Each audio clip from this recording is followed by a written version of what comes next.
I believe in speed. Yes. Okay. Power. You try and we see. Power and speed solves many things. Yes. Speed and power. It's the solution to everything. Speed and power. Speed and power, that's the solution. Unfortunately, for once, speed and power didn't seem to do the trick. As I've always said, speed and power doesn't work.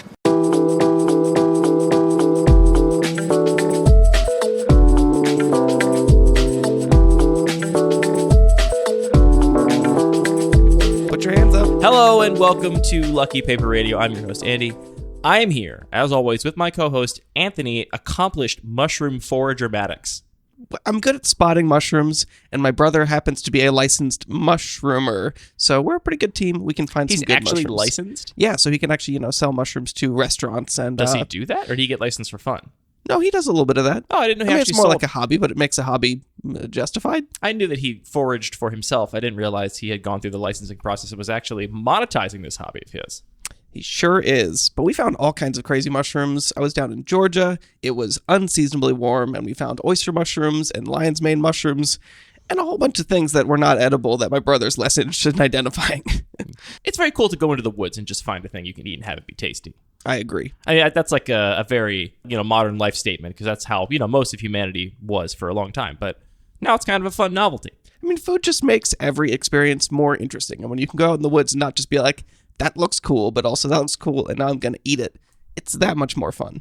Did you get to play any Magic while you were in Atlanta? We played a bunch of BattleBox. See, I'm so jealous. I have not played Magic in maybe 2 weeks because of the holidays, and Omicron's been popping off, and so local playgroups been reasonably hesitant to get together. I got the itch. It's been too long since I've flicked some cards and cast some spells. That's really the important part, is just flicking the cards. And that is what I physically miss. I feel like it's like like an addict or something. I got this tick. I just need something to flick around.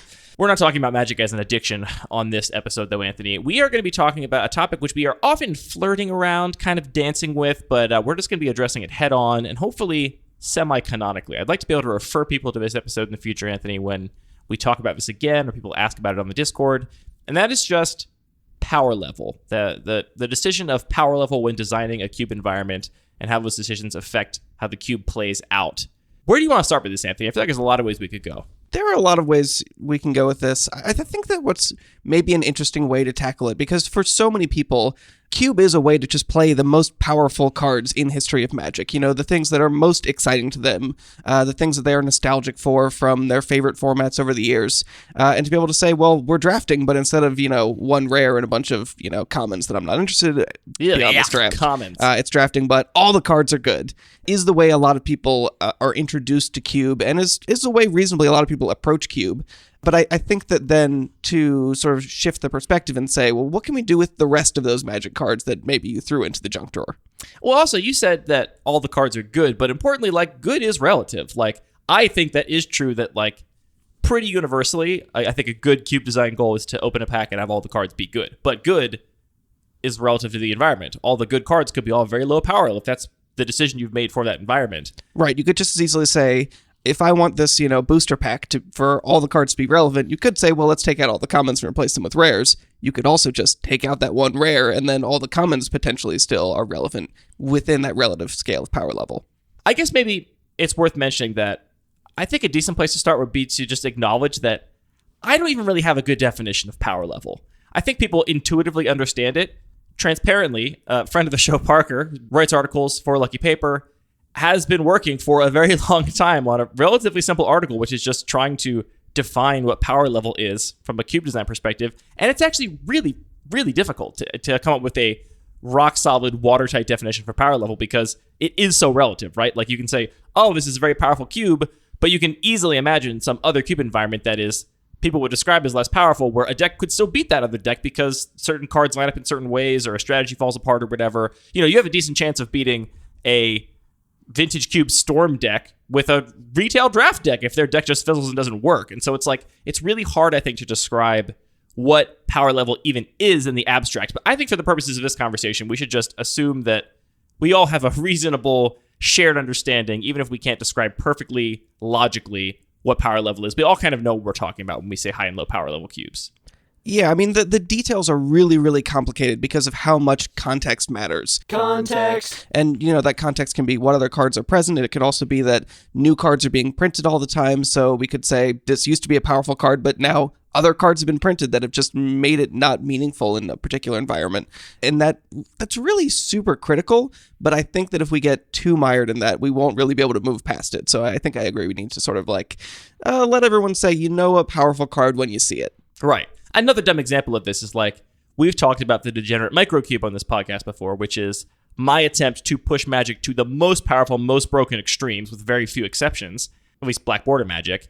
And a Hate Bears deck from that cube very reasonably could just lose to a regular mid-range deck drafted from my regular Bun Magic cube, which I think overall is a much lower power level cube, but the Hate Bears deck in the Degenerate Microcube is designed for the environment of the Degenerate Microcube, where your opponents really focused on targeting the specific kinds of metagame that's going to happen in that environment. Because that's what it means to be powerful in the Degenerate Microcube. What it means to be powerful in the Bun Magic Cube is somewhat different. Obviously, if there was a deck that could just flash World Spineworm on turn 1 in the Bun Magic Cube, it would be overpowered and be pretty broken.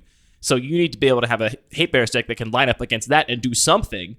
But that deck can't do anything, really, if your deck is just full of 3 and 4 mana threats that are creatures and planeswalkers, and you just play them out fairly, because that deck is not built to compete against that deck. And that's an extreme example, but that's true of every cube, right? Every cube is a completely insulated environment where the cards and decks are designed and interact with each other, and you can't really just pop them out of that context and say, oh, well, is this a powerful deck objectively? I mean, what does that even mean? It doesn't mean anything, really.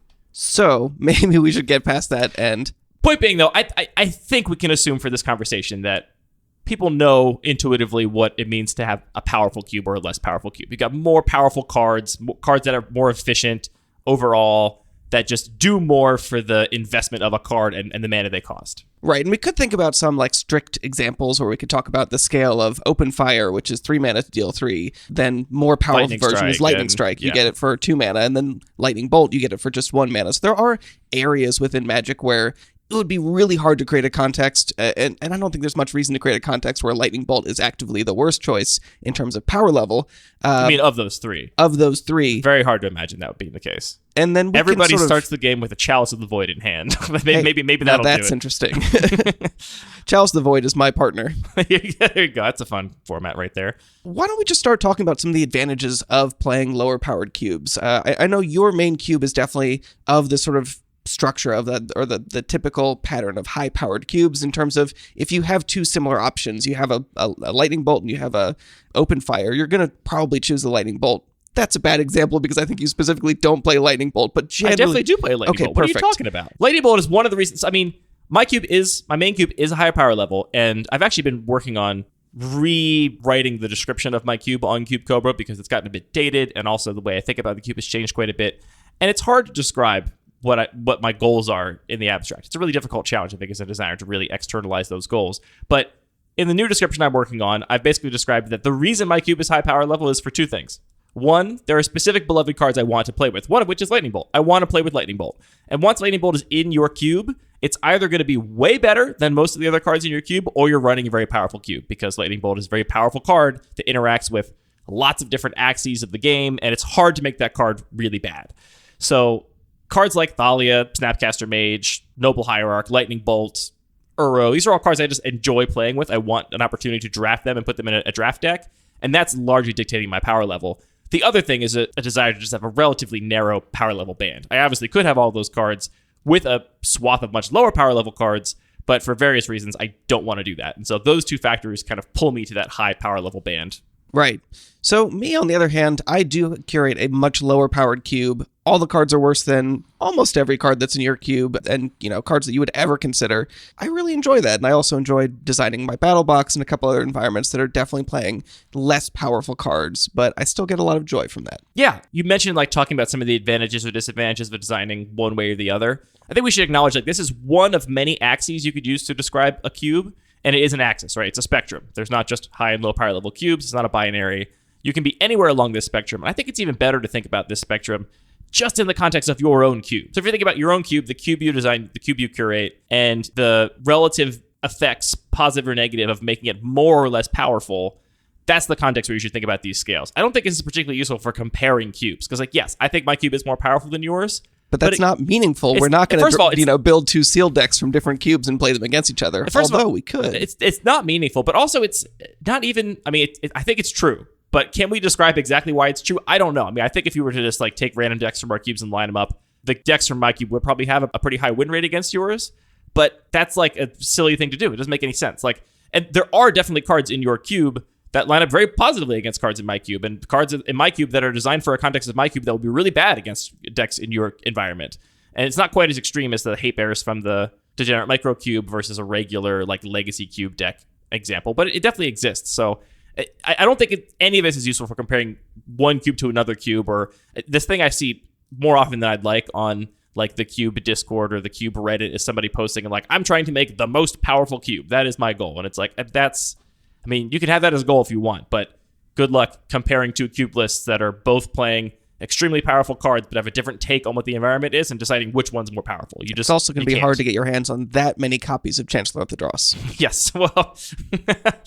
So it's definitely a spectrum in terms of what is the power level of a cube and what that even means. It's also not really even a spectrum because you can have a wide power disparity in a cube, and we've talked about that in the past and been experimenting with that more recently as well. So even within a cube, there's going to be its own spectrum. So there's a lot of complexity there.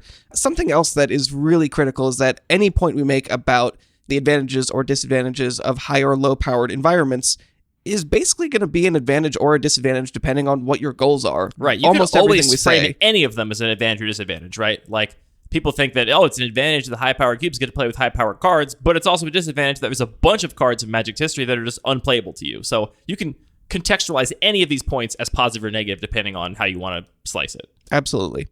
So that is, I think, the biggest advantage that I see of designing at a lower power is that there are very few cards that really fill the space of the most powerful cards in Magic. It's a very sort of narrow top of the pyramid, where if you want to play with cards like Lightning Bolt and Snapcaster Mage, and you also want to have a fairly narrow disparity between the most and least powerful cards in your cube, you're kind of forced into playing with a pretty narrow subset of cards.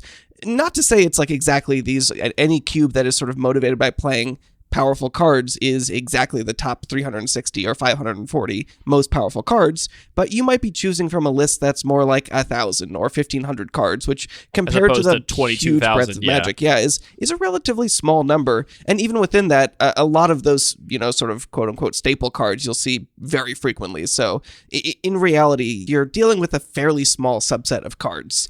There's a lot of power motivated cube designers that are trying to build a vintage legacy cube where really like you're looking at maybe 100 or 200 cards that are different, and people will go to the mats trying to like fight over what is actually the top 5 green 4 drops or whatever. And in reality, there's probably, I don't know, let's say a dozen green 4 drops that would be playable in the sense that they would not tank your win rate for putting them in your deck at that power level. And you can kind of play whichever ones you want, and those decisions are the more interesting decisions that it comes down to. But you're right, like there is a much smaller pool of cards that are even viable when you're playing at those high power levels, which really limits your options as a cube designer and what you can actually accomplish with your environment. Right. And I think where you really start to see that difference is if you take sort of one of these specific scales, like we're talking about the open fire lightning bolt scale.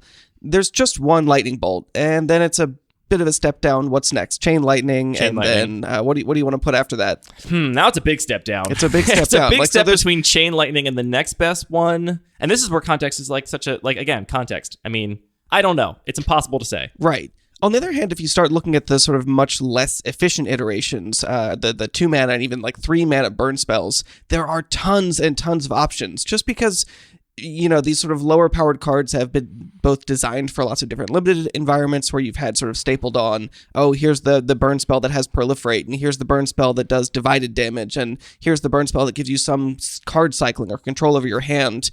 And additionally, the more inefficient a card gets, there's actually more knobs that Wizards design has to control. And they can say, well, this isn't just the most powerful iteration. We can't add more upside to it. But then they printed Ragavan, so they could apparently. That's true. They can keep going. We can power creep forever. But if we're, not talking about the future of Magic design, but just what we have to work with as cube designers, there are just so many options when you start looking at these lower powered cards. I wrote down a bunch of things that were attempting to say, what are the advantages of low power? And basically all of them boil down to you just have more choice and flexibility over what kinds of cards you're playing with. Whether that's just because you want to look at these particular mechanics and these types of card interactions, or, mechanics as a whole that just, they never designed a proliferate card that was extremely powerful or enough density of extremely powerful proliferate cards, or madness, or whatever other mechanic you're interested in. Designing at a lower power level just gives you access to things that just can't really hang there at the top. Right. And like I said, this can also be sliced the other way. This can also be a disadvantage in that, in my experience, designing lower powered cube environments is way, way, way more difficult. It is much harder to evaluate cards that you've not played with before and that people that you're talking to haven't played with before and that are kind of novel completely. And with all those options for cards to put in slots, I find it's much more time consuming to get to a version of the cube where you're maybe happy with the first draft. And then when you learn something from playtesting, you have so many considerations to make for possible cards to swap out because you have this huge pool of cards to pull from. So that is also a factor. Like if the cube design is not what you're there for and you don't want to have a bunch of options, you just want to play cube, then I do think choosing a lower power level means that you're making it harder for yourself to get the cube to a place where you're just happy with it and can play it because you have so many more decisions to make or more options for each decision. Absolutely. I think you just sort of blitzed through a dozen really key points. Darn it. Are all these points that I think are really the kinds of things that do have that feature of it's an advantage or a disadvantage depending on how you're looking at. So one of the things you mentioned was it's much harder. So much harder. This can be a big disadvantage, but it can also be an advantage if the thing you're interested in doing is really fine-tuning, honing, playtesting, experimenting with a really novel cube design. That might be what you're here for, and hopefully what your playgroup is also there for to sort of be along for that ride. On the other hand, it can also just be hard. And related to that, it's just that there's a lot more precedence for what cubes can look like in this sort of high power level tier. People have done the legwork of here are the most powerful burn spells, here are the most powerful green 4-drops, whatever you're looking for. And even like maybe more relevant is here are the kinds of archetypes that make sense. Here are the kinds of decks that can work. Don't bother trying to make this life gain deck work at really high power level, but you can definitely make mono red aggro and blue white control work. I think maybe even more than that, the higher power level cubes are borrowing a lot of that legwork from Constructed. Oh, absolutely. Where it's like Vintage and Legacy cubes for the longest time have relied on Modern, Legacy, and sometimes Standard as the proving grounds for what cards are viable. And, card evaluation is really difficult. We've talked about this before. It's so hard to evaluate a card at all. And so at least having that data point, even though it doesn't always perfectly translate, is a huge benefit as a cube designer to get to use that hive mind basically as a resource. So yeah, it's much harder. It's also hard because without the benefit of all of that knowledge that's kind of floating in the ether, floating in the culture, the extremely small amount of data you gather with each draft becomes even more evident because you're like, okay, well, I've got this first draft in my cube. I've spent a bunch of time thinking about it, but it's a bunch of novel cards that have not seen Constructed play, that my playgroup doesn't know necessarily,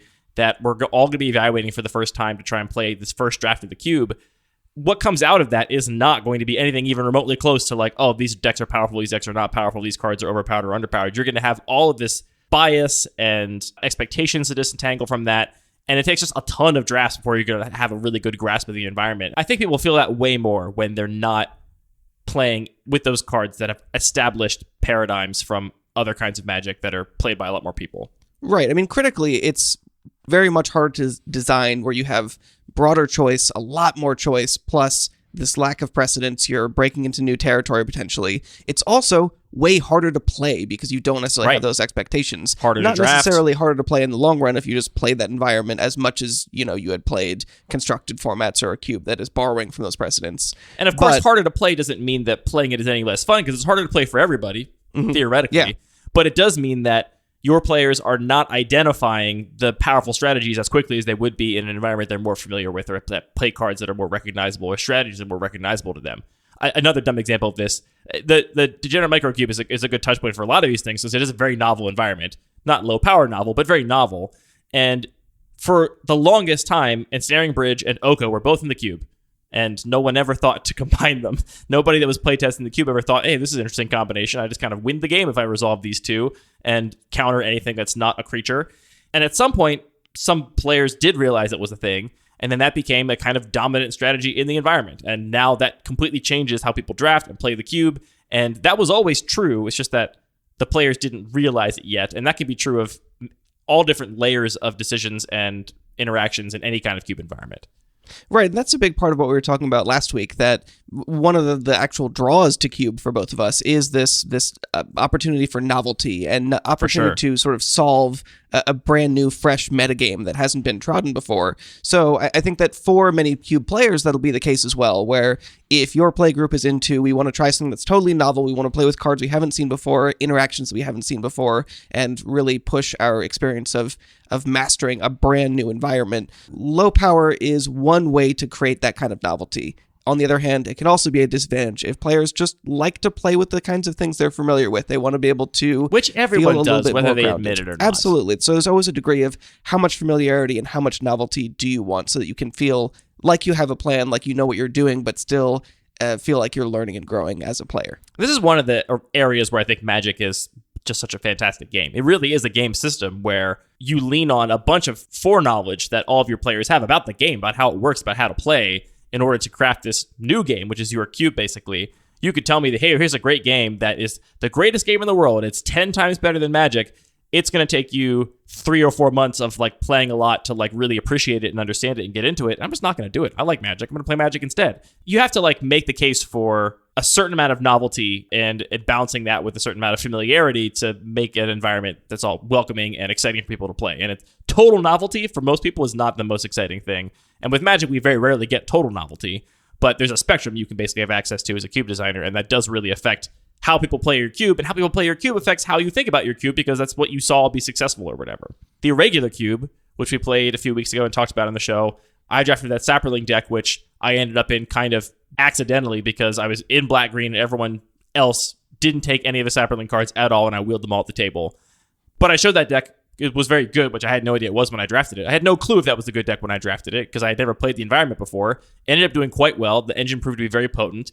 Now, if we played those same players again, I wouldn't expect to wheel all of those Sapperling cards again, because the evaluation of the environment will have changed. And so even the theoretical overperformance of Sapperlings in that first draft doesn't necessarily mean that you as a cube designer have to make a change to the cube to fix that. Like, that problem could solve itself with people's adjustments to how they approach the cube when they play it more often. And that's why it's so difficult to design a lower powered cube where the cards are more novel and the interactions are more novel, because all of that is completely on the table and you don't know what information to trust and what information to kind of write off to variance or write off to this will be self-correcting or whatever. Yeah, that's a great point. I think that one of the things that people might consider a flaw of a cube is if there are traps, if there are cards that sort of signal that you should do something, but then it doesn't really pay off. So maybe, you see the one Storm card, but then Storm doesn't really work in that cube. And Pack one, pick one, Solarian Academy, and there's no artifacts in the cube. And so many aspects of cube design are really a matter of taste, but that's something that I think we can relatively universally point out as a negative experience when players fall into those traps. And again, there's so much precedence, there's so much familiarity that your players can leverage, that you as a designer can leverage when you're playing with these familiar, powerful cards. When you start stepping down into that wide pyramid and experimenting with all kinds of different things, figuring out that balance and if you're making a trap or not is, it's really hard. I think in that specific example, it was interesting where I might have just gone a little bit overboard throwing in some Sapperling cards because I did not expect it ever to function and be powerful at all. But turns out it worked. So, yeah, like I said, I drafted that deck and I had no clue. If you had asked me before the draft, like, what record do you think you're going to have? I would have been like, literally no guess. Like, I would have been equally as unsurprised to 0-3 that draft as I was to 3-0 it. Like, I had no clue. Second draft, I'll have a lot more information, and I think we'll have a better sense of whether my deck is successful or not, given that I've played in 3 matches and seen how some of the board states play out and how the games tend to go. But it really is kind of a totally new world every time you sit down to draft a new cube, and designing a new cube is the same way. And that's why it's so hard when you are not trotting on the same ground that other people have trod on. So another facet of just this whole thing, which is you get to play with a different set of cards, is you get to play with pet cards, just things that you love, things that some weird rare that you once 3-0 to draft with, but it just, wasn't relevant at all in Constructed, and maybe doesn't really make sense for a more traditional cube, but you just want to see it shine. And lowering the power level gives you that opportunity to make those cards that you want to play with, but want to play with in a way where they are actually meaningful and impactful by putting them in a context where they make sense. And importantly, like, you get to play them in the context that you want to play them in is the important part of Cube. Like, there are so many cards that I want to play, but I want to play in a very specific context. Like for example, you could want to play Wheel of Fortune as a fair aggro top end card, where that's just not a thing you could do anywhere else. You mentioned this when we were talking about the irregular cube. That's not a thing that happens in any constructed format. If that card is present in a constructed format, it will lead to degenerate things or nothing. It won't ever be really played fairly. And you can make a cube where that's possible. Another example of this is in the early iterations of my cube, I wanted to play with what I perceive to be like a more fair balance. I say this with big air quotes because arguably balance can never really be fair, but the spirit in which the card was designed before planeswalkers existed, and there were very, very few enchantment-based threats or artifact-based threats, was kind of like an actual balance. Like, let's just even things out. Because cards in hand, lands in play, creatures in play is pretty much what the game comes down to. Let's even all those elements out. With so many ways to break that parity in modern Magic, it gets even more kind of degenerate and broken. And so my first version of my cube years and years ago was like, I want to play balance, but I want to play it without planeswalkers. I want to play it without enchantment threats. I just want this to be like an actual reset and see what that feels like. What did it feel like? It wasn't broken. I will say that. I to this day, no one that has played my cube has ever complained to me about balance. I hear all the time people talk about this card's totally broken, it's cracked, it's unfair, it shouldn't be in any like fair cube because it's totally off the wall. I think it's fine. I mean, you have to work a little bit to get the benefit off of it. Even today, when I have a fair number of planeswalkers and other kinds of ways to break that symmetry, I have no problem with balance. It never caused a problem for me. All right, you've heard it here first. Balance is fine. I think it's fine. So another really tidy example, if you're familiar with our cubes, is when you first made yours, one of the sort of premier, well, one of the cards that I most noticed was Knight of the Reliquary. It's such a cool card. And after a while, it just didn't really make the cut in terms of power level. So just like we're saying, not everything can really function and be relevant and impactful. So one of the first things I did when I started designing my cube was say, hey, that card that you cut, I would love to see it and make it shine. So it was one of the first things I put on the list and sort of tried to design the whole cube around. So, I mean, that's just such a tidy example of saying, here's a pet card, something we like. How do we actually recontextualize it by lowering the power level in order to make it relevant? Yeah. Interestingly, I think it's come back in your cube. Well, yeah, I was going to say the context has changed. So that's, again, this is the perfect example because context matters. Right. Once you go double fetch lands and add Field of the Dead, all of a sudden Knight of the Reliquary starts to look pretty okay at my power level even. Yeah, and we've advocated before for that being, I think, the best way to build a cube. Is just start with the cards you want to shine and follow the little tendrils out. Like, okay, what does it take for Knight of the Reliquary to shine in the context in which I want it to shine? Add the cards that make it shine. Okay, now what does it take to make this next layer of cards also shine? And if you have, like, I don't know, 5, 12, 20 cards you like that are all kind of different, as these little nodes on this map, and you just kind of go one layer out each time from each card until you find some overlaps and start connecting things until you get to 360 cards or however many you want. I think that's the best way to design a cube, and it ends up allowing you to really focus on the things you want, which are certain cards to be playable, certain strategies to actually work. I agree, and I think that maybe the core lesson there, I would say, is actually don't really worry about power level, at least initially if you're designing a new cube. Focus on the cards that you enjoy, whether they are powerful or not, and let the power level kind of fall from that rather than the reverse. Yeah, I think it's more about knowing what kind of power level you're dealing with than like deciding, I'm going to do a power level 6 cube or whatever, because quantifying any of this stuff doesn't make any sense. But I think it's like important to know, like, all right, if one of the cards in my little node here is Knight of the Reliquary, that's a card I really like, I want that to work. And another card on my little node here is this, I don't know, some 9-mana red sorcery that does a bunch of coin flips and weird stuff happens. And I also want that to be good. It's like, how are you going to sort of navigate this disparity in the inherent impact of these cards and make them both work? It is possible to build a lot of those bridges, but I think an understanding of how power level connects all these things will help make sure that when you do get to that first draft of your cube, there aren't a bunch of cards that people are just like, oh, I did the thing, and I found all the cards that you played that game where you like moved a layer out from it every time. I found them all and put them in my deck, but my deck is just awful because this particular place I started is just much lower power than the rest of the cube. Right, so you just choose saplings. I mean, that sapling, here's the other, like, power level is also, it's so intertwined with things like interactivity and speed and consistency, but it's not actually the same as any of those things, right? That sapling deck against a deck without interaction in almost any power level could do really messed up things. Like if you just kind of threw that up against, I'm trying to think of, and my main cube is so interactive. Is there a Degenerate Microcube deck that's a sapling deck would probably stomp on the Hate Bears deck from the Degenerate Microcube? Pretty confident. Just run it right over. Amazing. Because power level and interactivity and speed are so connected, it's tempting sometimes to feel like they're they're the same thing. Like, oh, powerful cube is one with lots of removal. But a lot of people just don't like cubes with lots of removal. And even if removal spells are powerful, they're just not going to play them.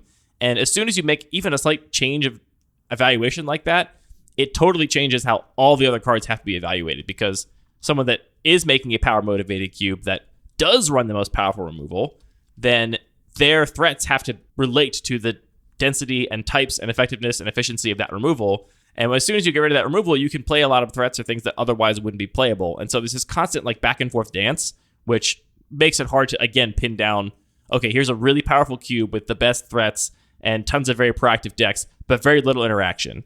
And here's a cube of a similar power level, but with lots of very interactive decks and a whole different suite of cards. Which of those is more powerful? I don't know. I mean, you could just say, okay, run the decks against each other, but that could just be a very like high variance matchup, for example. Maybe in that case, it's just like, well, if the proactive deck is on the play, it's always going to win because this is like a combo-oriented proactive cube with very little interaction. All these decks are like on rails, very focused, and if they get to go first, they're just going to win.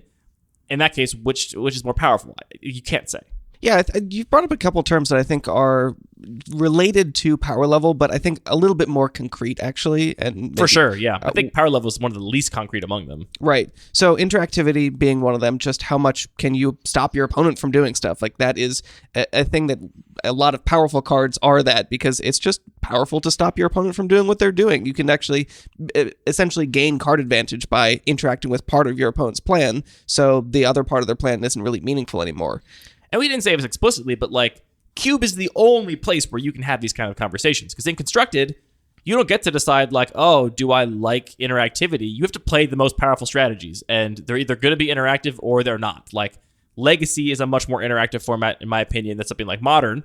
Well, I guess maybe that might have changed quite a bit with Modern Horizons 2, actually. Though I think the best Modern Horizons 2 cards are still very proactive.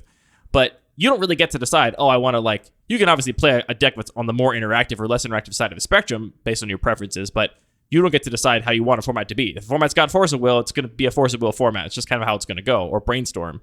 In Cube, you actually get to make this decision, which is the novel layer of decision-making that no one else gets to make in any other kind of Magic. Another aspect is efficiency, which is in some cases, very easy to tie directly to power level, but in a lot less so. In a lot of other cases, though, you might just say, well, here's my 1-mana 1/1. If that's just not relevant in this limited format, the efficient cards might actually not be the thing that is powerful at all. Yeah, I mean, efficiency, I think, comes down to just like cost for effect, and is the effect worth the cost? And some of that stuff is very context dependent. I mean, the aggro 1-drop is a great example where if there's not a density of aggressive strategies in a given environment, the aggro 1-drop might be a total blank because you just can't get enough of those to make each individual one a threat unto itself. But I think a lot of times efficiency is more cut and dry and objective. It's just like, yes, this is a similar effect or the same effect for less cost or whatever. You could look at 1-mana counterspells versus 2-mana counterspells versus 3-mana counterspells. And yes, there's a spectrum. There are some that are playable and better and worse at each sort of step of that totem pole. But for the most part, the cheaper interaction is going to be more powerful and hang in more power levels. Right, so I guess what I would advocate for is just in a lot of contexts when people are discussing power level, it might be more relevant just to focus on efficiency, because that's sort of the thing that is actually relevant. Because I think you can also have, what amounts to a lower powered format with still a lot of efficient cards. So if you want that experience of, double spelling and being able to play stuff on turn 1, you can still have that in an environment where you would look at the cards and say these are lower powered cards. Or even, 2-mana cards can just be the efficient thing. Like if your environment has counterspells that start at 3 and all the threats that are worth countering start at 5 and 6 mana, that's a very efficient counterspell. If you're not worried about countering anything that costs 3 or 2 or 1 mana because the environment doesn't have things you need to counter that mana costs, then your cancel or whatever can still be, in the context of a cube, a very, very efficient spell. Speed is another thing that you mentioned, which is, again, very strongly tied to power level, because if you say, well, this is an environment where decks win on turn 3. Like that feels really powerful. That almost seems like the most clear definition of powerful. But at the same time, there's that counterbalance of interactivity and efficiency, where you could have a lot of efficient spells and efficient interaction, which means you're doing a bunch of stuff very early in the game, but then the games actually still take a long time because players are allowed to disrupt their opponent's game plans very efficiently. This, again, comes back, I think, to the Modern Legacy comparison. I read an article about this a while ago. I'll dig it out, see if I can find it somewhere. It's probably in my bookmarks, I think, which basically talked about the differences between the formats. And someone actually had crunched the numbers on a bunch of, I think, MTGO data for the number of turns that games took in the formats. And at least when this article was written, which I think was, again, pre-Modern Horizons 2, maybe even pre-Modern Horizons 1, Modern was the significantly faster format, noticeably faster, like 2 or 3 turns faster than Legacy. But Legacy is, by I think the strictest definition of power level, which is just the available cards. Like Legacy is a more powerful format. Strict superset-ish. Right. So. Like pretty much everything you can play in Modern, you can play in Legacy. You can just bring a Modern deck to a Legacy tournament, and even though those decks end the game faster, the problem is those decks are designed to play against not Force of Will. And a lot of those decks just can't beat a Force of Will, because if your opponent can counter your one payoff for your affinity deck or whatever, it just falls to pieces. And so even speed is correlated probably, but definitely not always linearly correlated or causationally correlated with power level. Right. The last thing that I think is also relevant is complexity. And this is something that is kind of baked into the way that not the fundamental rules of the game or, what every kind of card you could potentially design, but how Wizards actually designs cards. They tend to correlate complexity and power level because they want to make the rares both more complex because they want not every common to be super, super wordy and difficult to understand. And they also want to make those complex, splashy cards relevant for constructed formats and meaningful and impactful in their limited formats. So because of all those reasons, there is a correlation between power level and complexity. Not for all cards, not in all cases. It doesn't mean if you take a step or 3 down the power level sort of rungs, you're dealing with just plain old grizzly bears. There's lots to explore, and lots, especially in terms of like the way that cards can interact and different mechanics can interact. But there is a point where you start dropping off in terms of complexity, which, like everything else, can be an advantage or a disadvantage depending on what you're looking for. Yeah, I think here it's helpful to think about the like R&D perspective of Magic, which is that complexity is like a resource they have. They can only put so much complexity into every Magic set. I mean, they've really pushed the limits this past year, so I maybe not the time to be saying this, but if every single card printed was a double-faced card with text on the front and the back, like the game would not function. It would be terrible. It would be an awful game. In order to have this game be something you can go and do a retail draft of or whatever, there have to be a lot of simple cards. There just have to be. And so the complexity is like a resource they spend. We're going to like spend some of our complexity. We're going to use up some of this limited resource we have to make card X.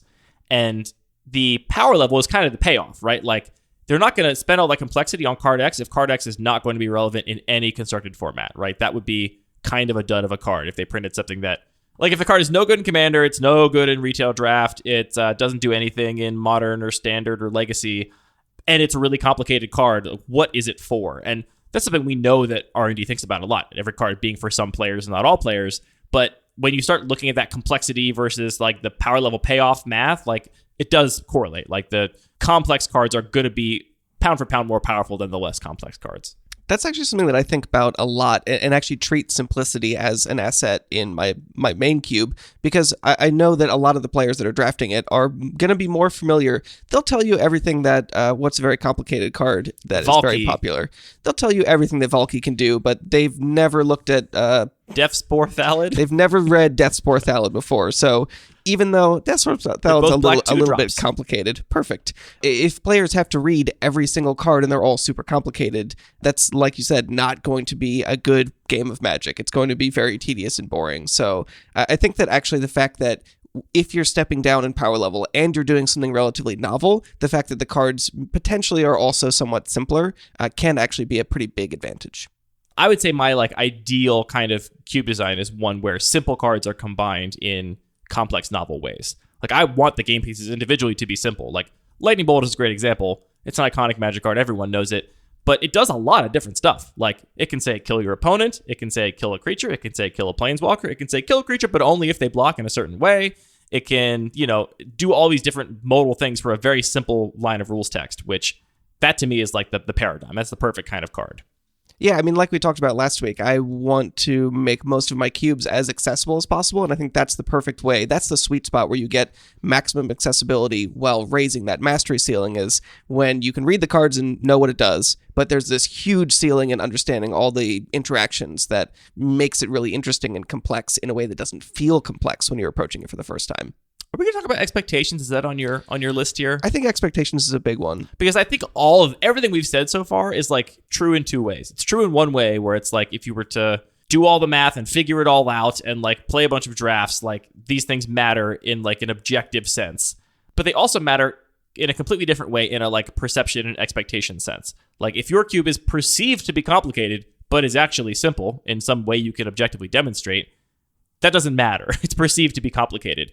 And the example you gave of Lightning Bolt is actually quite complicated. I don't think it's easy to play well with Lightning Bolt. Maybe a better example is Brainstorm. Brainstorm is a mechanically simple card. A player can read that card and understand what it does. That's not going to turn away some less experienced player and make them, shut down from reading a wall of text. But playing with Brainstorm well is extraordinarily complicated. And so the perception is in some ways more important than the actual reality. You can have a cube that is actually very complicated to play, but as long as it looks approachable enough, then players will feel like they can give it their all and they won't feel like they're... The reasons they're losing or like not understanding the environment will be concealed and hidden, which I think is a very valuable trait of a game. You're not just losing to stuff you could see on board, or in this case, like you're not just losing to the fact that you don't understand the cards, which feels worse than losing because your opponent knows how to play the game better. Right. There's another really big aspect about lower powered cube design, which I think is sort of easy to take for granted, but it's just cheaper. A lot of the most powerful cards in Magic are expensive because people want them for their constructed decks. They want them for the commander decks. And every other format of Magic, you have to play the powerful cards. Absolutely, yeah. If you want to show up at a Modern tournament and you want a chance to win, you need those powerful cards. You can't just be like, well, 12 fetch lands in your deck or whatever. I kind of like these scry lands, so I'd rather play those. No, that's not going to cut it. And so Cube does give you that opportunity where, because everyone is drafting from the same pool, the power level really matters most relative to the cards within that cube. So you can play the cheaper versions and you can still be taking the same kinds of play patterns, the same kind of decision making, the same kind of gameplay, but with cheaper versions of cards. And I think that's a big advantage. That's a huge advantage, not for more people than it may sound like. It's a huge advantage, obviously, if you just don't want to spend a bunch of money on a cube, or you don't want to spend a bunch on Magic in general. You can buy a very cheap cube and just draft as much as you want for free. Like, that's fairly obvious.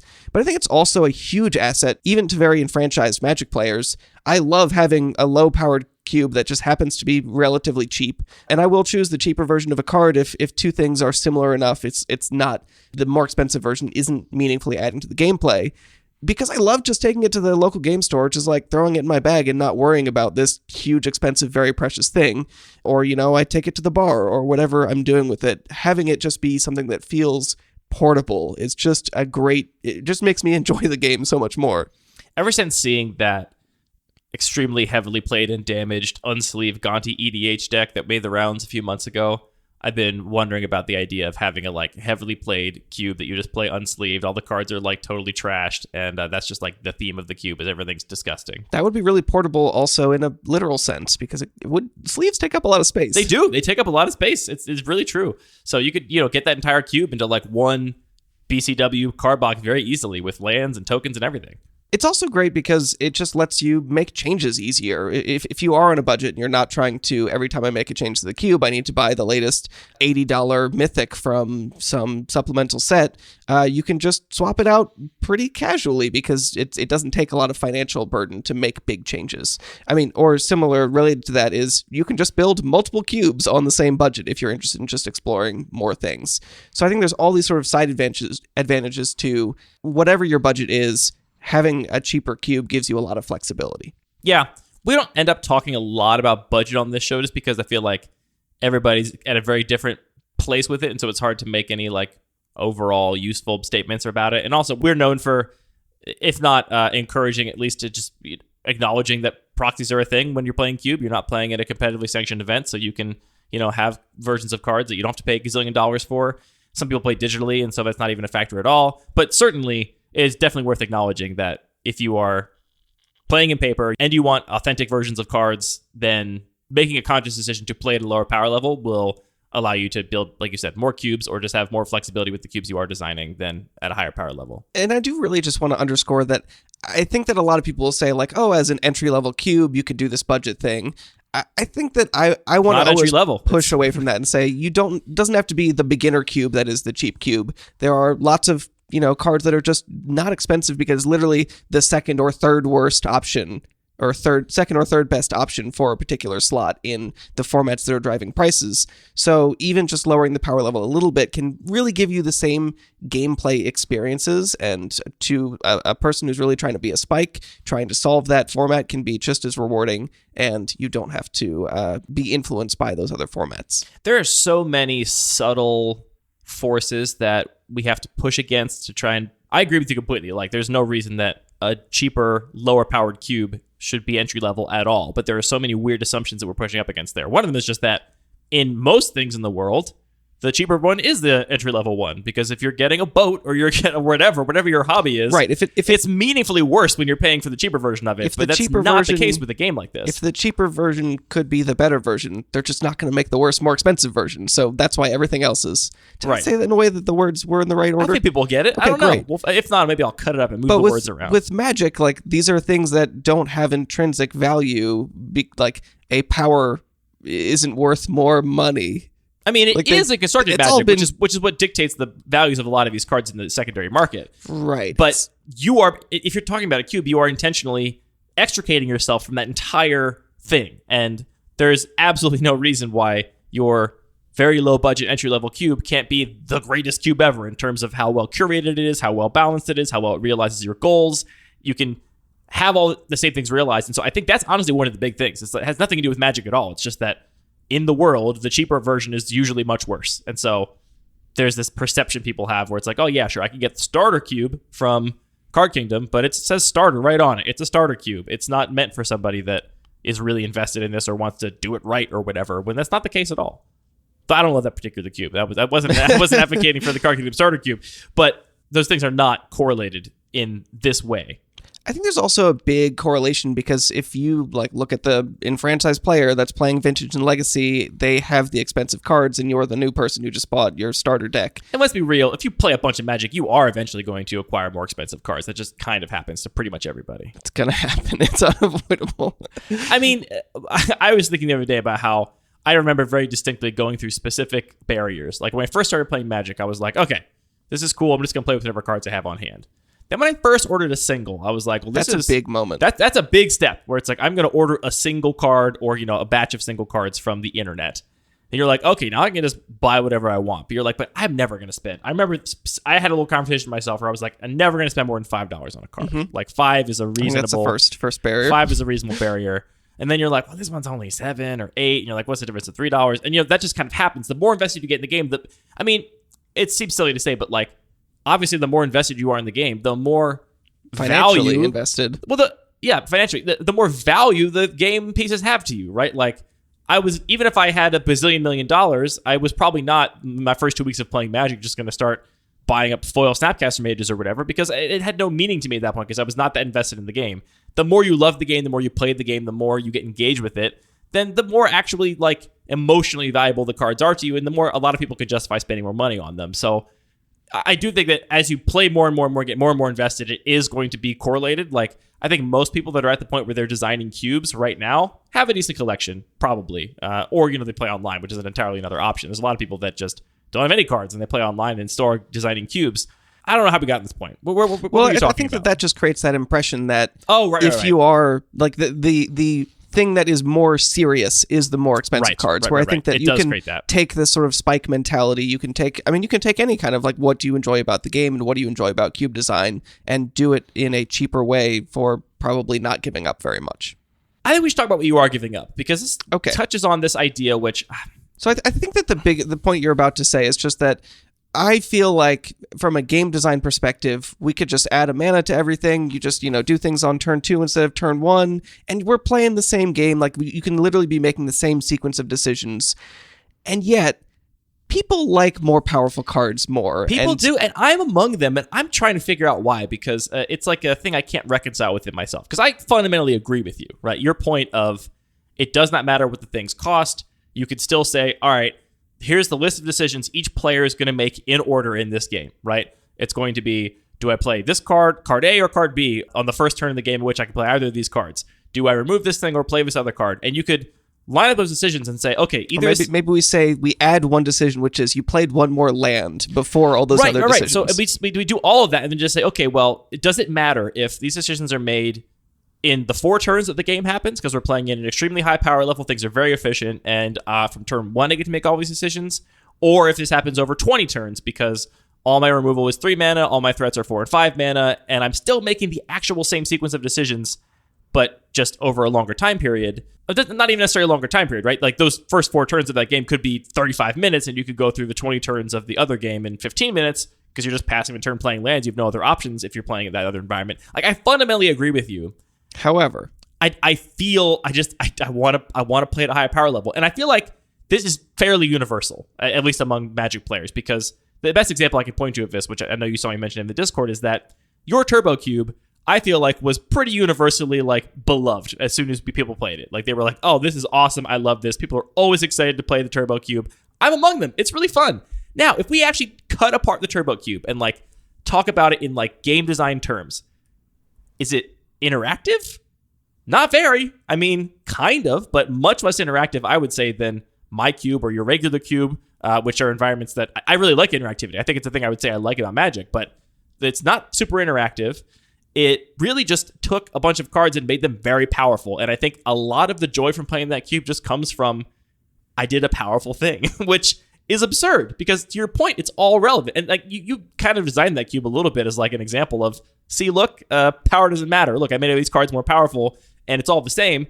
But you kind of shot yourself in the foot because it's way more fun to play with the cards you just made more powerful with the rules change. Like, it's just so fun. I don't know why. I mean, weirdly, I think that from a game design perspective, the gameplay, again, like if we were just looking at, here's a list of decisions you made, are these interesting, fun decisions? In the Turbo Cube, it's like, just, no, I just played not all the really. eggs. No.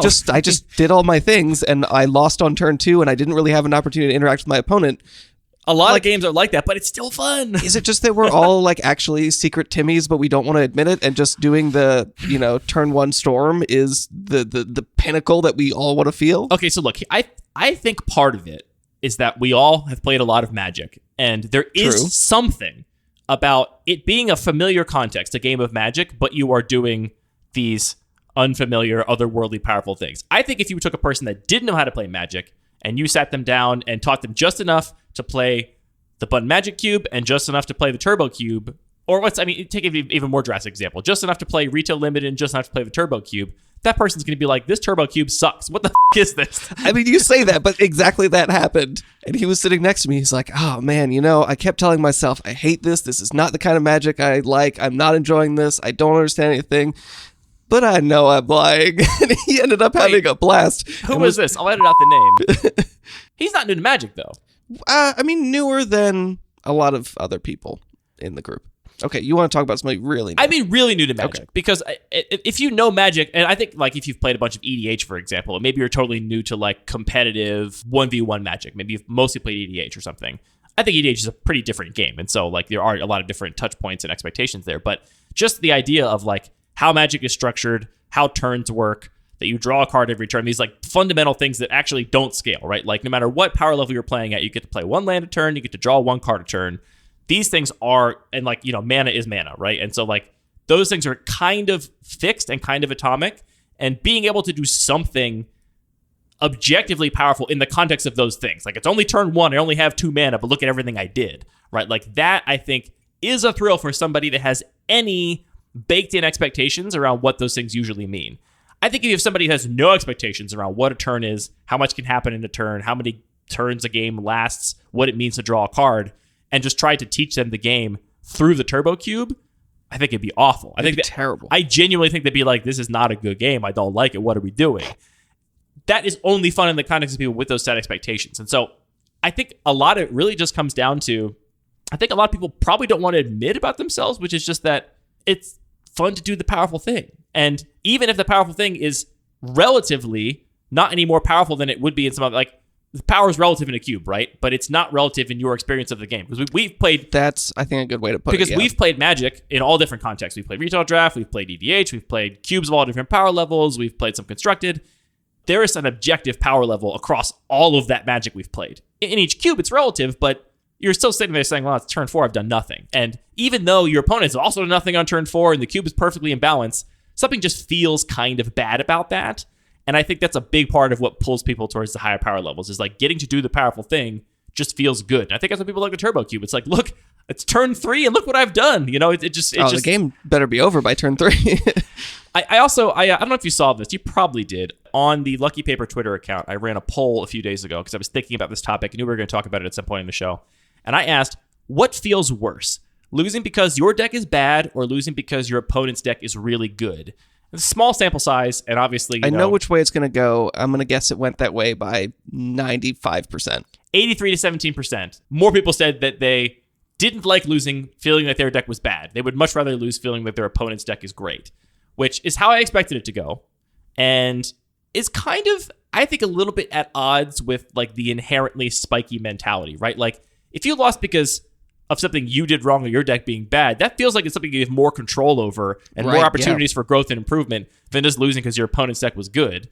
And I mean, no one likes to lose in any of these contexts, but I think that also has a big effect on people's like wanting to play with high-powered cards, because if I lost because my opponent had some totally cracked draw and like did the thing with their like broken deck, I kind of just gotta be like, all right, well, you did it. Good job. Like, no deck could have ever beaten that. But if I lost because it's like turn 19 and I've been like, beating down with my 6 mana 4/4, and then you draw a 7 mana 3/5 or whatever, it's all perception. If I'm losing because I feel like my cards are bad, that's going to make me feel worse about my experience. And when your cards are lower power level, you're more likely to attribute your loss to the perception of your cards being bad, when that's not actually the case necessarily. Yeah, from the spike mentality, that definitely is kind of, well, I would just say it is actually pretty counter to the spike mentality, but I totally agree.